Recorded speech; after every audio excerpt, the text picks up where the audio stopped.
Okay, we're rolling. Excellent. Welcome to Mel Forbes. Thank you very much for joining me. How are you? I'm very well, thank you. Very well indeed. Official launch of the new company tomorrow, so very excited.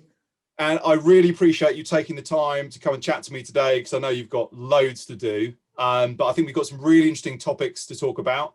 Obviously very pertinent to what you're doing with the launch of AppSco Outsource. We can discuss the growth of outsourcing. That's one of the things I really want to talk about today. Also the impact of outsourcing, the impact it's had on the workplace, the impact it's had on the recruitment sector. Now, you've got huge amounts of experience on that side as well. Before we get into that, it'd be great if you could just give a quick intro on your background and your journey to where you are now with the launch of this business, and also just a little bit about the kind of motivating factors around what you do.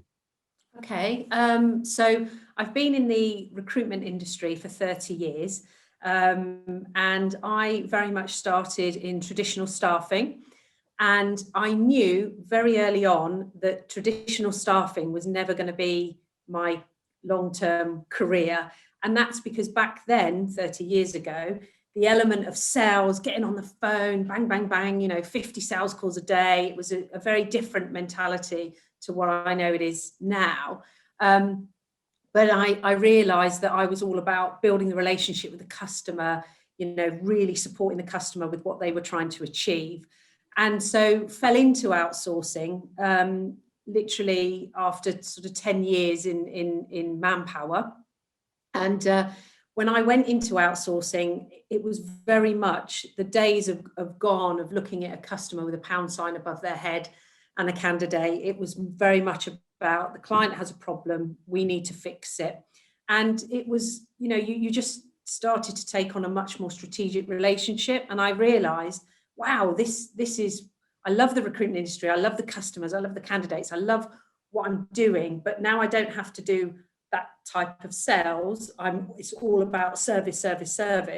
This is my home. This is what I love.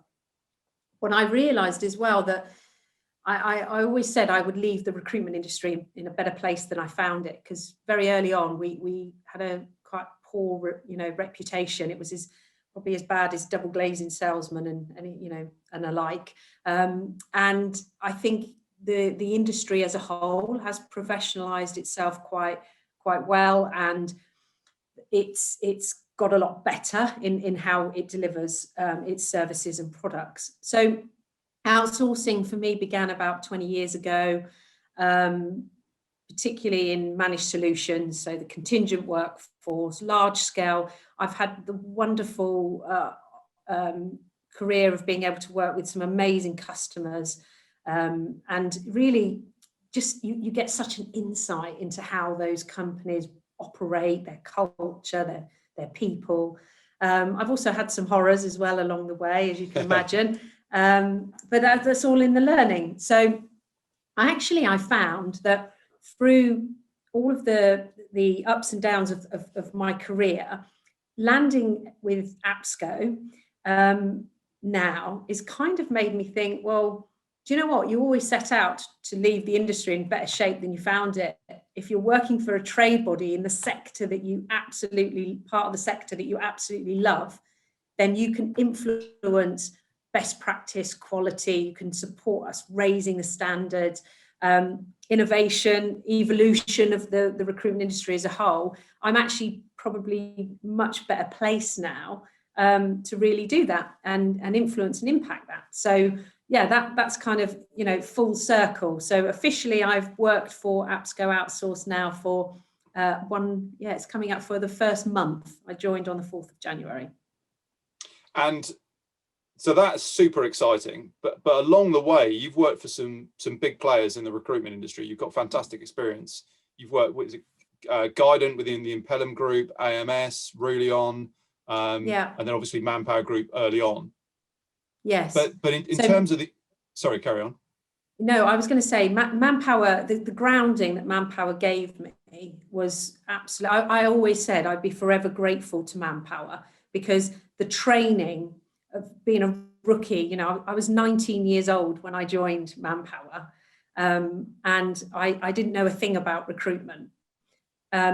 so the training and support that they gave me, which enabled me, I think, we joke about it still with the people in Manpower, that I think I was the youngest branch manager, I was the youngest regional manager, but that they saw past anything like that. They just, pushed you on, do what you can. And yeah, it was great. And then when I went into outsourcing, which was first with Advantage, Group, so Advantage XPO, again, I'd never done outsourcing before. I didn't really, and I remember the first program I ever come across, it was vendor neutral. And I remember saying to the CEO at the time, what do you mean vendor neutral? What is that? And he said, well, you don't fill the jobs. We manage the service, but the supply partners fill the jobs. And I said, what, so you never actually place a candidate directly? And he said, no, it's vendor neutral. And I said, oh, that's rubbish. It will never catch on. It just won't happen. He still kept me hired, actually, Johnny. So, but he didn't push you into the role of futurist. No, but the operating models changed hugely over that time, and I know we're going to touch on some of that. So I've seen it evolve, massively over that time. And I'd imagine, you were talking about the insights that you gained from working with the end customers, and just in looking at how they operate. That must have given you an incredible inside view into just the importance of workforce within these large organizations. Yes. How have you seen that? Have you seen that change much over the years, or in terms of just the importance? Do you think it's got more important, or is it just, it's always been a fundamental factor? I think the step change that I've seen is it's always been important. And if you look at any CEO's annual report, they always have on their annual report something around the fact of people are our greatest asset. We are what we are because of our people. And I've been seeing that in annual reports for many, many years. And I've actually found in the last probably 10 years that when they say it, they actually now mean it.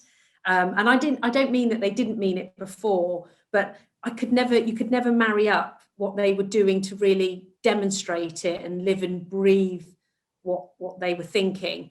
And I remember on some research that I think it was Staffing Industry Analysts did, and they asked CEOs what was the thing that was keeping them awake at night, and it was all about candidate experience, traction, keeping their people. And then when you dig into some of those organizations, they really weren't doing anything practical to address that challenge. And obviously we've been in a market up until very recently, we've been in a market where there's been huge candidate shortages. I remember going to a presentation and somebody saying, there's a war on talent. And I was like, no, there isn't. The war on talent's over. The talent won. It was as simple as that. So I've seen all of that sort of change. And yesterday, I think they reported that unemployment is up to 5%, which is the highest it's been for a decade. What I love about the recruitment industry is we'll adapt to that.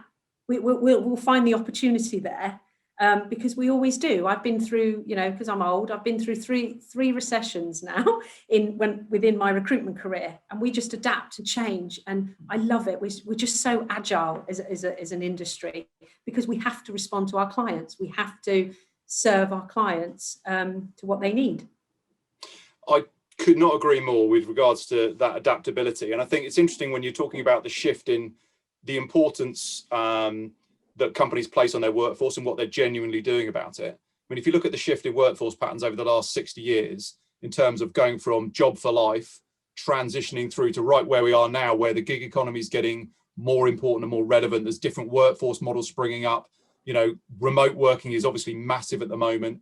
Outsourcing is obviously something that's growing hugely. It's really changed over that time. So companies have had to adapt in their approach to how they address their permanent employees, and also how they address their extended workforce, and how they, I think there's an incredibly fascinating changes going on about, how employer brand is relevant, and how employer brand is relevant to making sure you can get stuff done, because it's not just relevant to perm employees anymore, but your contract population, and also your outsourced suppliers. There's some fascinating elements of that. But to come back to a point you made about the adaptability of the recruitment sector, is something that I've always really recognized, having, back to the start of my kind of job board career back in 2001, when everyone said, oh, recruitment agencies are dead, job board's going to take over, everyone's going to go direct.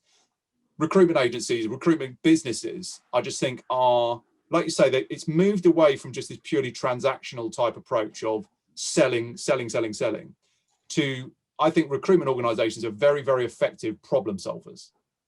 Yes. And they will maintain areas of expertise within their organization, and then they'll apply that to the organization. And I think when you look at outsourcing, what's your opinion? I know it's kind of earlier stages compared to the rest of the recruitment industry, but in terms of that problem solving mechanism, do you feel that recruitment businesses are already adapting to that, or have already adapted to that? I think it's a mixture. There's, I still am astounded when I meet, founders, managing directors of organizations where they're staffing companies and they're still banging the phones like we used to way back when. And I'm like, does that really work for you? How can it work for you? So I think I was told a long time ago that recruitment agencies wouldn't exist today. And yet there are, 35,000 in the UK alone. So they're still here. But I think they have changed a lot. There's still some that do it way back how it used to be done, but most don't. And the reason that outsourced providers had to come at their customer in a very different way, they had to be distinctively different from their, because most of the clients, before they went to an outsourced provider, would use multiple agencies. And they used to feel, I remember one of my early customers telling me that they used to feel that they were being ripped off by agencies. And of course, the outsourced provider, when we first started out, was all about cost saving, saving the money, fixing the problem, supporting the client strategically. So the balance, the shift was quite considerable. Then as the outsourced providers started moving through an understanding that to get the best talent, they needed supply partners to support them. And to get the best out of their supply partners, those very same recruitment agencies needed to be treated well and developed so that they could see the customer in the same light. So then they started to move to having really strong supply partner relationships.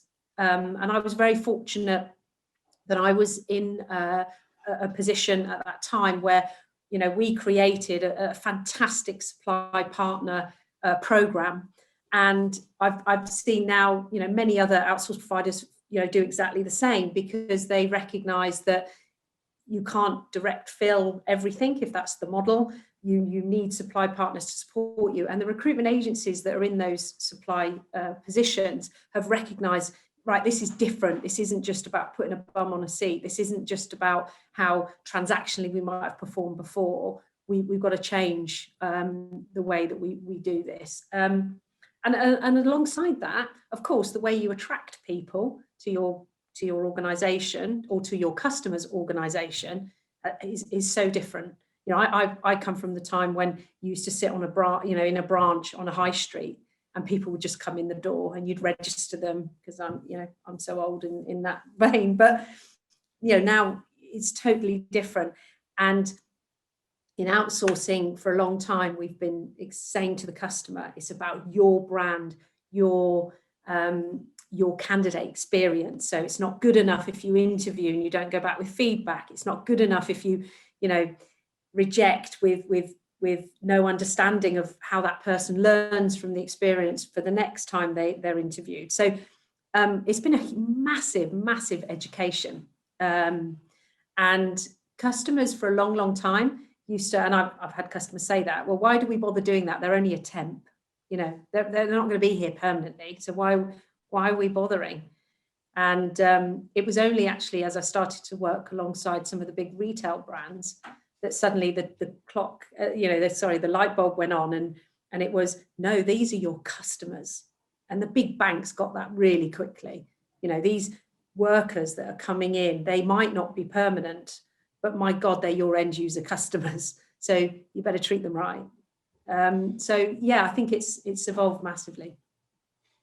And I always find it interesting. I think very much calmed down these days, but where you saw this kind of conflict within some recruitment organizations between just the flat out straight up recruiting part of the business that generally was kind of the big cash cow versus the outsourcing arm, and the growth of those and how that's balanced out. Do you think that's less of an issue these days? No, I think it's still an issue, but it's different types of people. Come on, introductions. Who's that in the background? That's Mabel, who's a 5-month-old puppy, and she just doesn't understand Zoom. What type of dog is Mabel? She's a Tibetan Terrier. Is that I'm trying to remember, is that quite long haired?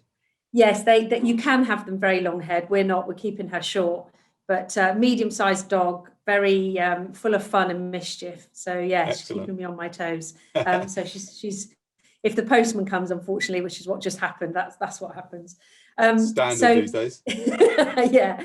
So I think sorry, Johnny, I've lost my train of thought there. Where were we? So that conflict. Yeah. Yeah. I think it still exists. But actually, if a recruitment company looks at it through a wider lens, they can see that in their people, they have people that love the sales, love the more traditional ways of recruiting, and they'll also have the people that love the service element of their business. They will service the candidate and the client, literally to death. And so there's a place for both. And so these organisations that have got their act together, they've separated, they still come together, but they've separated their divisions within their business, and they reward differently. That's the secret here. What I used to find a lot when I was talking to my supply partners is they used to say, well, when we supply into outsourcing to you guys, we have to lower our margin. And obviously over in this part of the business, we can charge full margin. So they used to say to me, we struggle to make money. And I was saying, well, how are you paying and rewarding your people that work in the division that supports the outsource providers? And when they said the same way as we are for what we'd call 360 recruiters, I was, that's madness. So a lot of the conflict was all around reward. But when you swap the reward and how you pay and reward out, then organizations can make it work. Yeah, no, I agree. I think if you look at the provision of outsourced services, another element to that is that it's getting more mature all the time, in the sense that yes. I feel like it's moving from transactional to is trending towards strategic. So it feels like within the journey that you've just described, there's still a way to go, and there's always going to be horses for courses in terms of the type of people that are good at fitting into the different elements of how that business operates. But I think that also applies to the way that organizations are looking to get work done, in the sense that they have more options now probably than ever before. And there are some emerging areas within outsourcing that organizations are still trying to adapt to and take on, like, for example, statement of work or services procurement. How do you, if you were going to kind of define how you guys describe outsourcing, or how you kind of package it up or segment it out, and the differences between outsourcing and staffing, how would you kind of bracket that? That's quite a tricky one. I think it's where the client basically gives you control over the end-to-end elements of recruiting for them. So and then there's two, obviously very clearly there's two types. So in RPO, it could literally be from managing any traffic that comes to their careers website, the part of their website, their careers microsite, and literally right the way through to onboarding them ready to start work with that organization permanently, and everything in between. In managed solutions, in contingent, it's where the client has, a contingent workforce of X, and they don't want to be responsible for managing it, for replenishing it, for new roles, new projects, and so they literally want to lift and shift it out of their organisation all the recruitment agencies that will go with it, obviously the contingent workforce. So that's how I define those sorts of outsourcing elements of particular programs. Of course, there's Project RPO now, which is where a client might just have a large project of recruiting 50 people, 500 people, and they don't have the in-house capability to do that. So they outsource it, but it's just for that period, or it's just for that number of hires, and their in-house team stays whole and manages everything else. And then, of course, which you touched on, statement of work. This has been around quite a while, but still it feels so new to the market. And I think it's because for a long time it was there's two types of statement of work. I always feel, Johnny, there's true statement of work, whereby if we tested it, it would be compliant, it would be, I'm not just thinking from a contractual point of view, but I'm thinking from, the milestones, the outcome based, the way that it's paid, the way that it's paid for, the way that it's managed, versus what we used to call disguised statement of work, which is really to move headcount from one place to another, and where, it was labelled as something different so that somebody could get some work done without it being widely seen. So I think there's a mixture. In my view, anything where the client wants to lift the problem up and move it somewhere else is outsourcing. You are outsourcing something to somebody else to take control and responsibility of. Yeah, exactly. And I think, the way that you describe it through the APSCO outsource literature as effectively encompassing MSP, RPO, statement of work, and outsourcing, I think, covers it extremely well.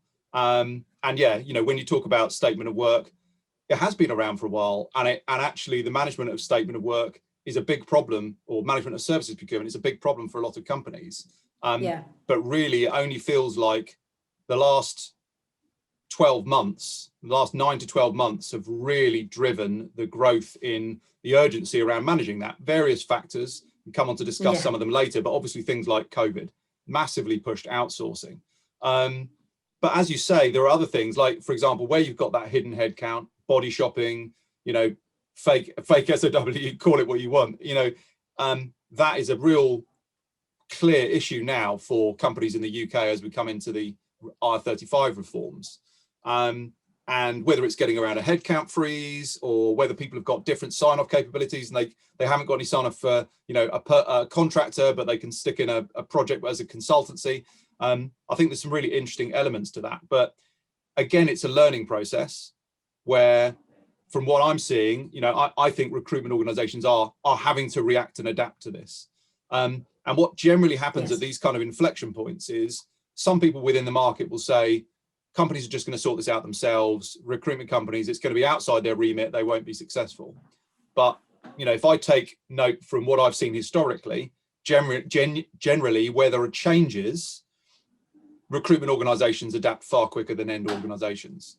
And as you say, where from their point of view, if they just want to say, just take the problem away, whether it's based around IR35 and finding a different way to get work done, or whether it's based at, looking at a genuine full services procurement problem and saying, I need to get my arms around that. I need to understand ROI and, what I'm spending and what I'm getting. That's a big strategic decision, but it's something that if they decide to outsource that problem, if there's someone there that can come along and just offer a solution, then a lot of companies are going to take that route. Not all of them, obviously, but I feel like that's the next major opportunity for evolution and adaptation within the staffing sector. Would you agree with that? Yeah, I would.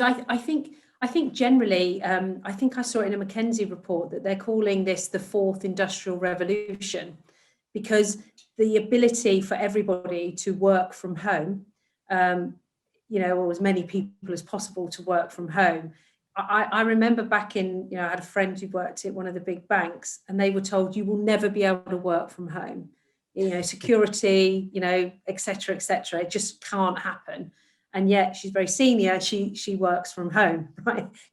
And And these things all, so that's why I think this whole revolution of how work is getting done, it's massive, but it is a clear step change.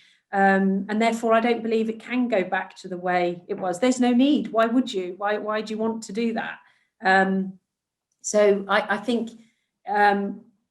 where I think recruitment agencies more so are probably a little more hesitant within the statement of work arena is they recognise that there's a lot of responsibility and potentially liability to take on in that arrangement. If you think of outsourced providers, they've been taking on responsibility and liability for years, huge liabilities, all contractual. So they're very familiar with that model. So I think they will be able to deliver it to their customers a lot easier, but will have, again, recruitment partners to help them. I think that's how it will probably flow. Interesting.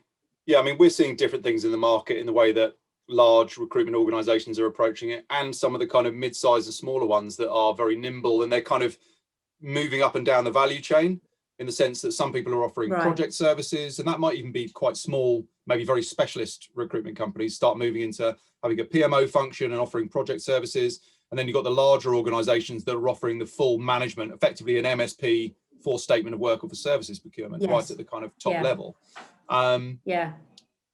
So it's a very interesting transition. And as you rightly pointed out, it's fundamentally about getting work done. And it's just those pragmatic business decisions that need to take place around what is the most effective use of our resources? How do we get things done? What different channels have we got? And statement of work or services procurement is just an additional channel. It feels like it's a newer one, but it's not. But it's being utilized more now. I mean, you talk about remote working, how are people tracking what gets done? That's it's quite an interesting question when you get into the the idea of suddenly loads of people are working from home, and you might see that they're on Teams, they're active on Teams, but that you don't know what they're doing. No. So do you go into a sort of surveillance state of trying to capture that, or does that potentially, that factor, push more towards outcomes and actual deliverables, where you can say, don't really care how you do it, as long as you do it, do what I've asked you to do on time at the right budget in effectively delivered. So I think there's that it's SOW's broadened its scope in the sense that services procurement and SOW has been around for a long time, but now it's being more widely used as like a work delivery mechanism effectively. Yes, I totally agree with that, 100%. And if I was in that situation, I'd much prefer the outcome-based management style than one of surveillance. I don't think anybody would want to be in that environment. Exactly. I mean, judge me on what I do and what I've delivered. And it's interesting when you look at some of the gig marketplaces. So I've spent some time working in that sector, and with some of the kind of lower level global gig marketplaces that generally like repeatable, generally lower skilled tasks done very cheaply, quite often in low cost locations around the world. Some of them, I don't know whether they still offer it, but there certainly were options for things like screen capture. So you could basically kind of like check in on what the person is doing and check in on the hours that they put in and all this sort of thing. So that does feel a little bit weird to me, but we've had this rapid period of development in terms of the way the workforce operates. It was massively changing with things like Uber, Deliveroo, this kind of blossoming of the gig economy from about kind of 2012, 2013 onwards. And that was really starting to accelerate. Governments were trying to get on top of it. The UK government was looking at this with the Taylor Review. You had, lots of stuff going on in the US where they're looking at employed versus self-employed. And then you get the ultimate game changer of COVID, which, I had a conversation with one of the guys at Staffing Industry Analysts when the first lockdown kind of kicked in. And they were just saying that it would be interesting to see how this plays out in terms of the adoption of, for example, technology, workforce technology, because the 2008 recession caused a massive spike where there was a huge uptake, for example, of VMS technology. And now that we're in this situation, you know, these sort of changes are often adapted to from a tech point of view. So yeah, I just think COVID has been the ultimate step change. And as you say, things may never go back to the way they were. Why would they, if there are efficient ways to do things that we never thought were possible, like loads of people being remote, doing video calls all the time. I mean, I think a lot of companies are just realizing that actually it is perfectly doable. There was some adjustment, but I think the biggest challenge has been that we've been very slow to roll out decent fibre across the UK, and that's been very evident with, you know, how many times have you heard, oh, I've got a bad connection, or my signal's not great, and I, you know, unfortunately live right out in the sticks. So we were, even though my husband works for BT, you'd think that we'd have the best broadband, and we've probably got one of the worst. And but it's because, and again, a very good friend of mine has launched a whole new business on the back of this situation, because remote working has showed that we need more people rolling out fibre, and she's set out to create her own recruitment company specialising in fibre optics and how we get broadband out to all the homes, both in terms of corporate and domestic, but mainly domestic. And she's, you know, literally overwhelmed with opportunities right now, because companies need, you know, the network providers need to get this rolled out quicker, which again is another signal that they know we will go back to the offices, but not in the same way as we were before COVID. I just don't think that will happen.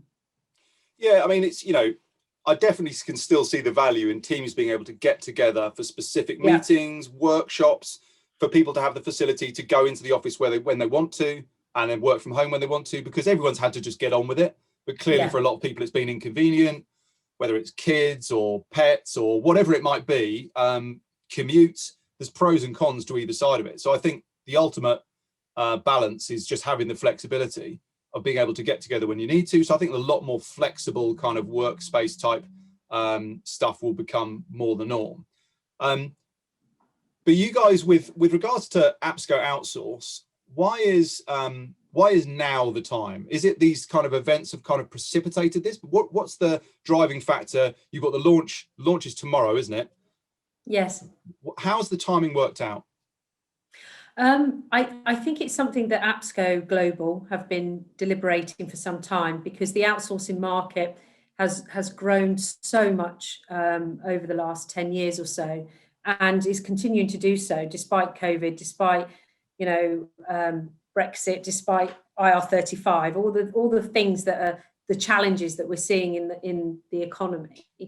Outsourcing is again predicted this year to grow by another 18%. So, you know, it's still growing, and it's growing different kind of legs in the process. So I think APSCO Global had already talked about this, and was something that they thought, actually, we should, it's such a huge part of the recruitment market, we should have representation, not only from for our members from a trade body perspective to support, guide, quality, as I said earlier, raising standards and so forth, but more around lobbying. APSCO is a very active political lobbying organisation. We challenge policy. We are consulted on policy with government. So we need to represent a part of the industry that's huge and growing. So it was just one of those things that the stars started to align, and the CEO, Anne Swain of APSCO Global, spoke to me and said, you know, what about now? And it was just felt like the right opportunity at the right time. I think it's very timely. I think with everything going on and the sort of market forces that you described, now's the time for action, because there are various factors that force companies and force individuals into action to deal with things that otherwise and previously can be ignored and just left. It is a massive time for change, a massive time for action and activity. And I think, so tell me a little bit about how, for example, the dialogue with government and also industry organizations, and also the end users within big customers. How are those dialogues going to kind of come together for the furtherment of the betterment of this industry? So I think in terms of it's having a structure to all of the different outlets. So we have a representative committee for outsource, which is 10 so it's 10 members of organizations that have, outsourcing services. They're either CEO, MD, senior director level people, and they have obviously their own feed from their businesses and their end user clients that they're bringing. So we will meet bi-monthly, and they will help drive that agenda. They effectively become my bosses, the 10 of them. So it's quite interesting for me. I've gone from being a competitor peer of them to now then being my bosses. So I'm sure they're going to love that. So hopefully there weren't too many bridges burned along the way. No, I've learned that in this industry, Johnny. It's too incestuous. You can't do that. I hope that's why I've lasted this long in it. So we're going to meet bi-monthly and start to drive that agenda. My overall members, we will meet also bi-monthly and start to bring that conversation together. Within our innovation and leadership events that we'll hold quarterly, we are inviting organisations such as SIPS, such as CIPD, such as end user customers to those meetings, those events, so that we can hear it firsthand and join the dots. We're very fortunate in APSCO. We work with an amazing public affairs company that support us. But again, that policy group, they also meet twice a year. And we tend to meet at the beginning of the year, in the middle of the year. And at the beginning of the year, we start to look at, okay, so what policy changes have come in? What policy or legislative changes do we need to adapt to? How can we better support our members? So if you can imagine, you've got these, real open lines of communication all coming in, and they're going into a big pot almost. That's the only way I can describe it, a big cooking pot where we can then understand the most pressing things. What I have found, so just is an example, it's just something that I'm very aware of, that if you're an outsourced provider and you're very fortunate to work with government directly as a customer, government are very good paying you. They're good payers. They pay on time, and sometimes the payment terms are as good as once a fortnight. And obviously recruitment providers enjoy working under those sort of payment terms. However, in the private sector, it is not unusual for a managed solution provider to be pushed upon 120 days or 180-day payment terms. You are effectively becoming that end client's bank. And I don't really feel that is fair. It certainly is something that I think affects the way that organisation works with that end user client. Somewhere along the line, somewhere in that procurement process, those sort of payment terms has to be paid for somewhere in the transaction. So it's squeezing the balloon, basically. It is very much so. So it's things like that we want to be able to challenge. It's things like that. So for a small medium-sized organisation, they just can't sign to that. They just can't cope with that sort of squeeze. So the end client might be, sorry, I was just going to say, yes, on that subject, you might have a situation where the end client is squeezing so hard on things like that they're missing out on the supplier diversity or the agility of maybe slightly smaller suppliers, and ultimately that's not really benefiting either party. No. And if you think the government actively encourages small medium enterprises, they've pushed that agenda well and truly, and the whole D&I piece, which is found in these pockets sometimes of organisations that our end user clients really want to work with. Well, then you're putting barriers in front of them before from the get-go, before we even get going. So it's things like that I want to be involved in influencing and changing. There's many more, but they're the sort of things that we're going to get involved in. And in terms of the type of stakeholders that you're going to be getting involved from the end user clients, is that going to be more procurement? Is it a crossover between procurement and HR? What sort of functional divisions do you think you're primarily going to be putting in on that side? It will be both. It will be, from a procurement standpoint. And that's why I was really, really key to start collaborating with organisations such as SIPS, so that, challenge, influence, educate. So that's that, the procurement network within SIPS, but also direct. I've worked, as I said, in the industry for 30 years. I've amassed lots of clients in that time. Some actually are really good friends of mine now. But before I took the job with APSCO Outsource, I spoke to them about my vision of what I thought outsource could become. And I said, very much, I want the end user customer in the room so that everyone can hear this and understand it. One of the things that I want to be very clear around is keeping pace with our customers and end user customers. Now, that doesn't always mean going faster than them. And equally, obviously, you don't want to be slower than them, but actually at pace with them, and also driving some of the pace.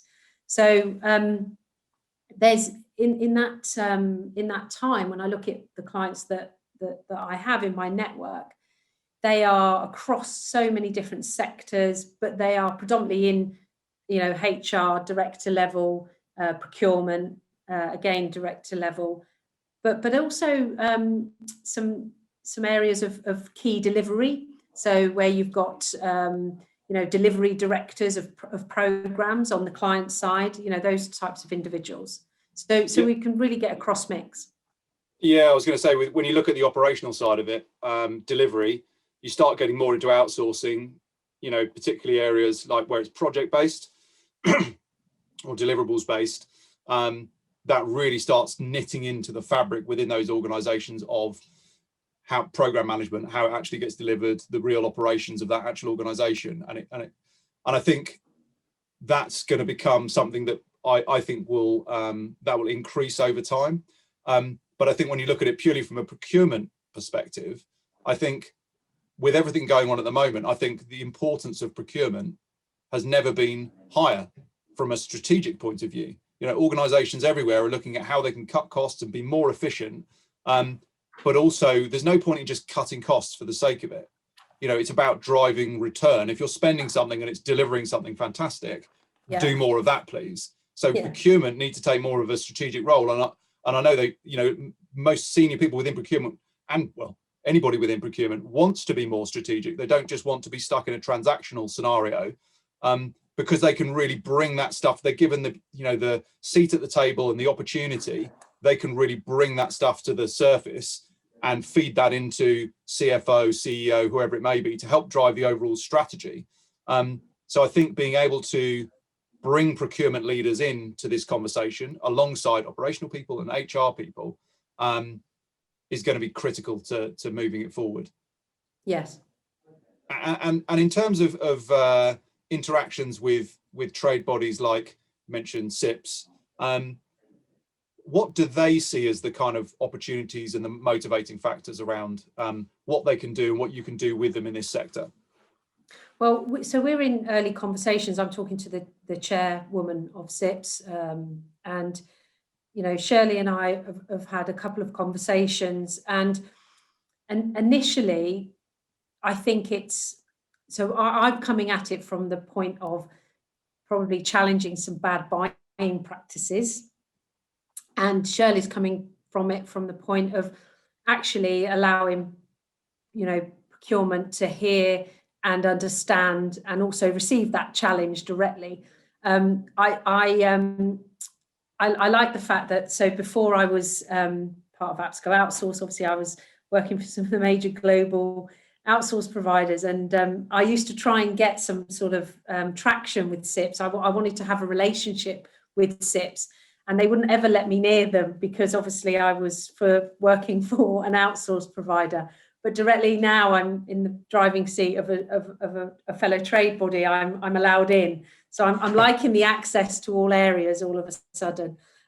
So I'm looking forward to really understanding how we can work together it just feels that I know this is the right sort of style. It's just like collaborating with, SIA as an example. It's highlighting, key organisations where outsource can really collaborate and work together to be a force for good for the sector. So that's why I'm sort of concentrating at the moment on how we work with SIPs, how we might work with CIPD, how we will work with SIA. And then another organisation I've been introduced recently, I'm so excited about, is a company called Positive Impact Commerce, which is, really around the people, planet, society, and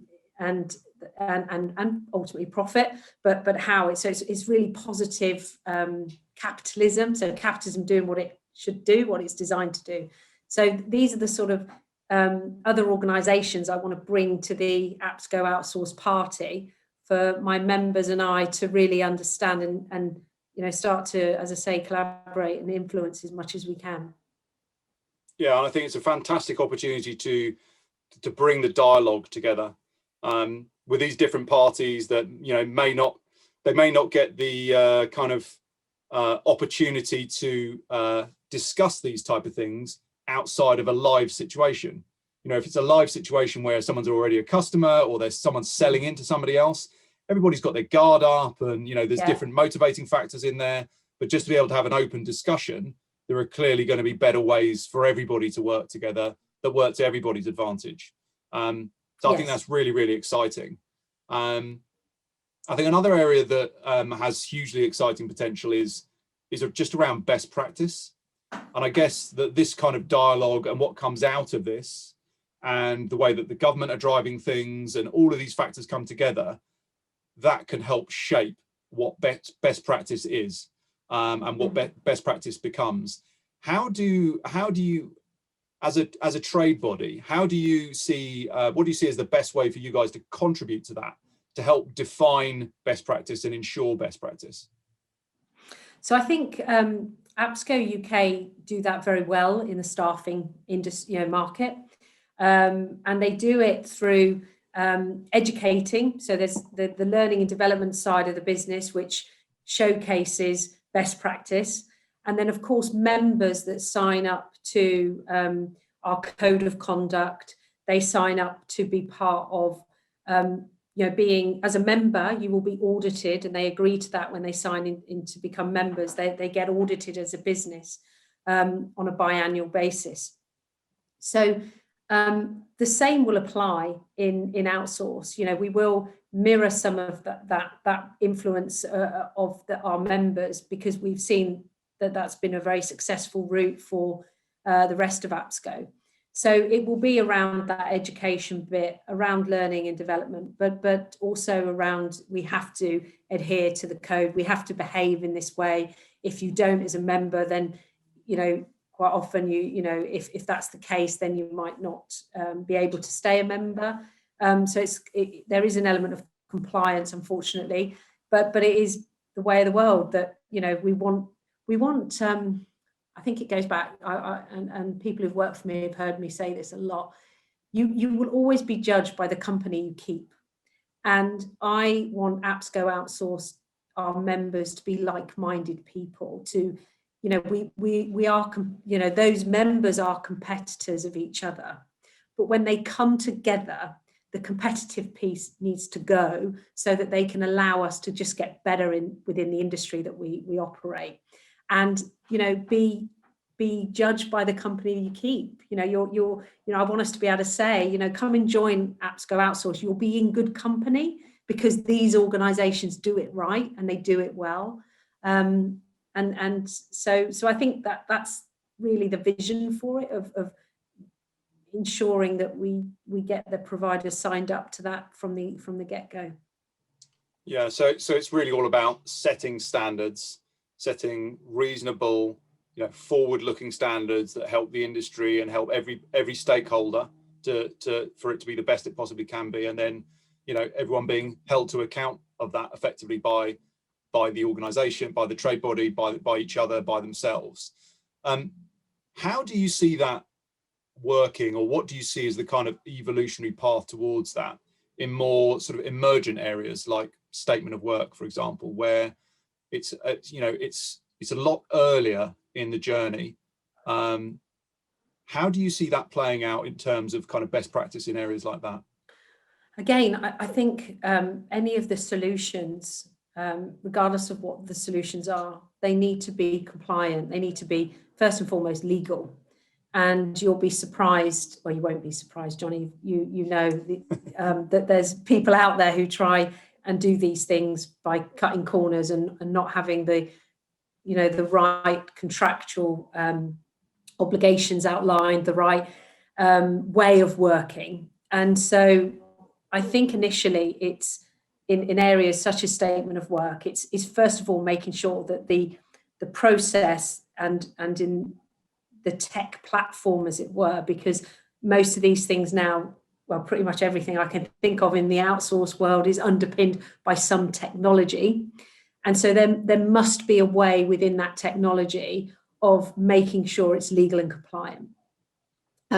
So we once that element of it is done, then I think it's more a case of allowing that part of the market to continue, as you've seen, started to really flourish now, and it's growing at quite a rate. So allowing that to happen, but always having that check and balance that it's still, compliant, it's still doing what it should be doing, and it's legal, and so forth. So not just ways around headcount, as you called it earlier. I think you said fake SOW. Yeah. Hidden headcount, rogue spend, body shopping, many different names. But yeah, I agree. And I think if you look at IR35 as a driver of change and a driver in the growth of the use of statement of work as a work delivery model, people have to look at it in the right context. Pardon me. So statement of work isn't a solution, isn't an IR35 solution. No. It's just another way of getting work done. And ultimately, the question should always start at the beginning of what's the most effective way to get this piece of work done. It could be that it's a permanent employee, it could be that it's a contractor or a temp, or it could be that it's a genuine outsourced project. And, as you say, tech providers like ourselves, for us, obviously just specializing in statement of work, there's a responsibility to make sure that our technology is structured in such a way that it supports the correct delivery of that work mode effectively. Yes. But there's also a responsibility on the end client, but also very specifically on the intermediary. If an intermediary is involved in facilitating that process, they will generally take potentially some liability for delivery, although obviously in a lot of cases that's back to back with the supplier where an MSP type situation is involved. But they will also quite often take a hand in advising the client around the contractual side of it, which is one thing, how they package up work effectively if they want to get it delivered under an SOW, which has to be done properly. Yeah. But very crucially, making sure that the actual delivery is in line with the way they've said they're going to deliver it. In the sense, you can't just create a statement of work and then have someone say, yeah, that's great, and carry on working under do the work under a T&M type of situation. So I think there are definitely checks and balances that need to be part of the discussion. But with legislation changes like IR35, that's just making everyone smarten up their act and everyone make sure that they're doing things properly. Although, having said that, you still see stuff going on in the market where you sort of think, you see these kind of quick fixes come in and you just think some of that stuff's gonna fall face down when it actually comes in. And we've invested heavily at APSCO in our legal help desk, and our legal help desk has received no end of questions and queries from organisations around such things as, how certain things get done, or they've done something a certain way and that's created a dispute. And Outsource from tomorrow, we will launch our own legal help desk to support our members specifically in the outsource sector, because you do find the sort of things that come up in that arena are slightly different to staffing. So we'll have that. And then we have other services aligned to that, whether that be on immigration or accountancy or those types of services that will all be available once we launch tomorrow. That sounds brilliant. So you mentioned immigration there briefly. One of the things I wanted to just get your thoughts on really was just the impacts of some of the big factors that we're seeing at the moment. So obviously COVID's the giant one, and that's impacting everybody. But there's also obviously IR35, which is a real hot topic at the moment. But Brexit kind of almost slipped under the radar a little bit. What's your view on the kind of individual impact of those three things, and also the combined impact of them all kind of happening at a similar time? Oh my God, Johnny. Apart from just the word chaos. Yeah, but I've always said the recruitment industry performs at its best during chaos. It is one of those. It's the type of people that work in the industry. It is. They love a bit of chaos. We love chaos. We love a bit of chaos. Chaos creates opportunity. Yes. Definitely. So it's a bit like you asking me, how do you eat an elephant? And I'd say one bite at a time. And that's how, to me, COVID, IR35, Brexit all feels. It's just like this enormous elephant that's going to have each individual challenges. So I think COVID, the output of COVID will be, as we've started to see, high levels of unemployment or higher levels of unemployment, and a candidate marketplace that needs to build confidence again. I do think there are certain sectors, certain working environments that will change forever. And when Mackenzie called it the fourth industrial revolution, some of the leaning in there is around people potentially totally reskilling because their jobs just won't exist in the future. And you think of the high street, retail environment where those roles just won't exist to the level that they have. So those people need to reskill and do other things. And I'm pleased to say, I believe there are opportunities out there for that to happen. So I think it's then, how do you make use of drawing down the underutilized apprenticeship levy, things like that, to drive that to happen. So I think COVID's going to it will need time for consumers and therefore market to overcome that confidence, to become more confident, the reskilling element of it. And obviously for government, they're going to have to pay back the debt, right? We are going to have to pay back the debt. So how's that going to work? Within IR35, we spoke very early on the agility of the organisations within the sector, and they will look at it as, well, we've just got to change. We've got to change the way that we've worked before, and we'll have different models to suit different customers. So whilst it is impactful, I think because the government have gone to go live now, twice and stopped. And a colleague told me the other day, they'd asked one of the ministers, do you think IR35 will still go ahead? Because there's still some whisperings that they might pause it again. But no, the minister said, no, it will absolutely go ahead. So, but I think a lot of companies, we've got ready for this 2 or 3 times. And there's a whole host have already been through it with the public sector. So those things will happen. With Brexit, you're absolutely right. It's sort of, we talked about it for so long that it was just, constantly on the news. And then suddenly COVID took over everything. And so Brexit sort of slipped under, as you say. However, now we're starting to get the questions around visas and immigration, about how we can still keep the workforce fluid. And I think that will be some of the key kind of next steps of Brexit, will be, how do we get around some of this? How do we work with this? And that I don't have all the answers to, but I'm very fortunate that I have a team behind me who do have a lot of those answers that I will lean upon to support our members with the next steps of Brexit. But yeah, just at the moment, I don't know about you, I just look at it and just think it's just a huge elephant, all of it, all combined, it's just massive. What I am pleased to say, which I think will be such a hugely positive thing. So I've sat on the board of the Recruitment Industry Disability Initiative for about 6 or 7 years now. And I've been pushing and championing getting disabled people into work.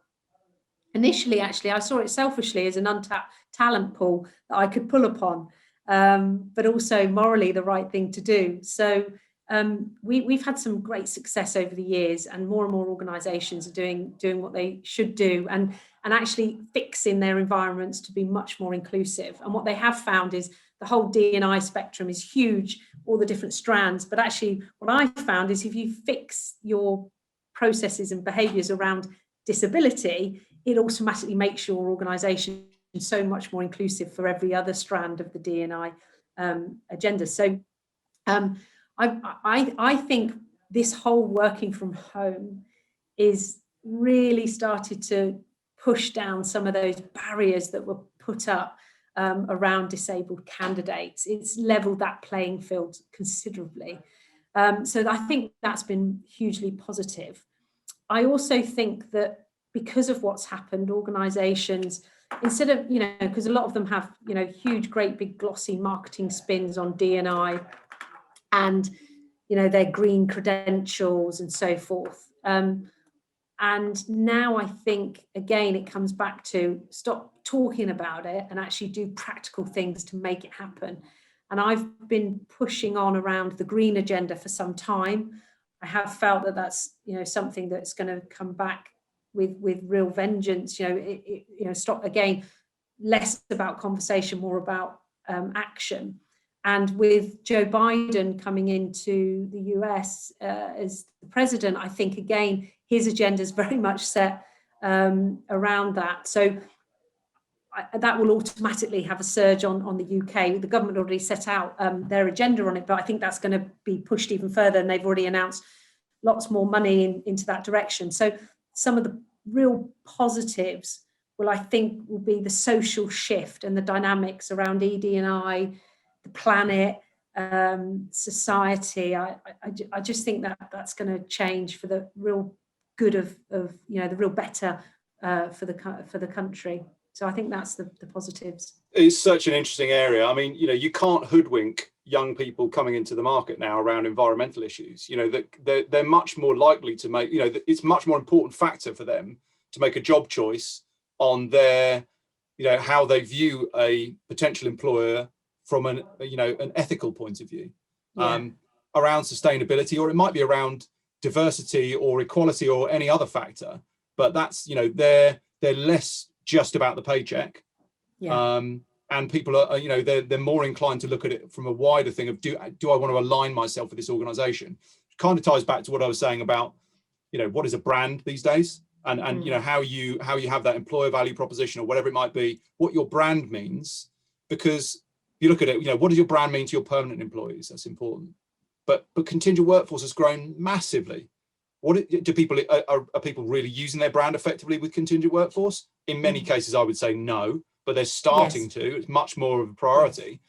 But then you look at the growth of outsourced services, things like SOW. If you're bringing in SOW suppliers, again, the same thing is going to be true. You're going to need to try and get the best suppliers in to deliver the work for you if it's suitable to be delivered in that way.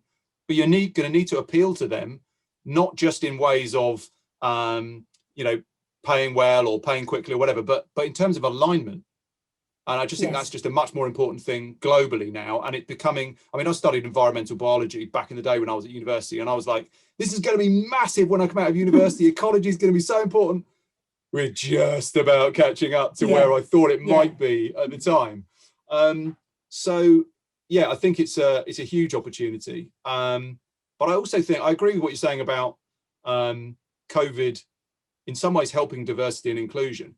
I just think it's leveled the playing field. Yeah. It's even, whether you look at it from a disability point of view. So for people that have troubles with mobility, for example, just getting around, getting into offices not being, mobility friendly, as it were. If people are working more from home, then that immediately slashes that problem to a much smaller problem. But if you just look at what COVID has done with a lot of people working from home, I'm here in my loft room with a mini light shade mohawk on the top of my head. You're dealing with people in their own clothes, not in their work clothes so much, in their own house, with their Mhm. pet dog barking in the background, Yeah, or their kids coming up behind them and stuff exactly. like that. I just think it's Yeah, leveled the playing field in terms of interactions. It's much yeah, more, I feel like it's much more person-to-person interactions than previously, where you're dealing with somebody and they're hiding behind the big shiny office, the big brand, whatever it might be, the construct around that. It's swept a lot of that out of the way. So I think it just levels the playing field in a lot of areas, no matter what someone's background is in any area.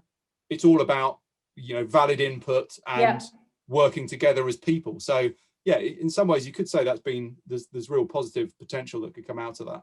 Yeah, I remember because some of, you know, my influences, if I think in my life, I've had lots of influence throughout my career, but actually some of my biggest influences have been my children. You know, they're of that age now. You know, my son's going to be 21 next month, my daughter's 23, so they ask the questions, they test that theory, and I love it. That really helps me get a perspective on you know, the younger generation, what's important to them, and coming through the, as you say, into work for the first time. But I again, when the kids were little, you used to have that saying, didn't you? Inside voice and outside voice. And I remember, you know, saying to the children when I was on a call, no, use your inside voice. Shh, you know. But actually, when I then started working with, you know, big corporations, which I've been very fortunate to do, I've actually used that same term to describe being authentic. Yeah, And you said earlier, you know, you can't hoodwink, you can't, you know, you can't be fake. They're surrounded by fakeness, and they can identify it from a mile away.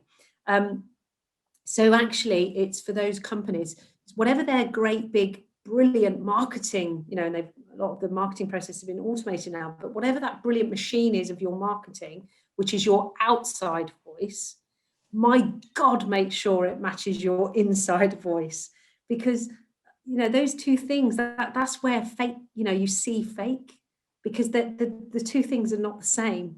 So when, you know, the big corporations that I've worked with and been very fortunate to lead, I've always, you know, told my teams, you know, we have to behave that way. We have to be that.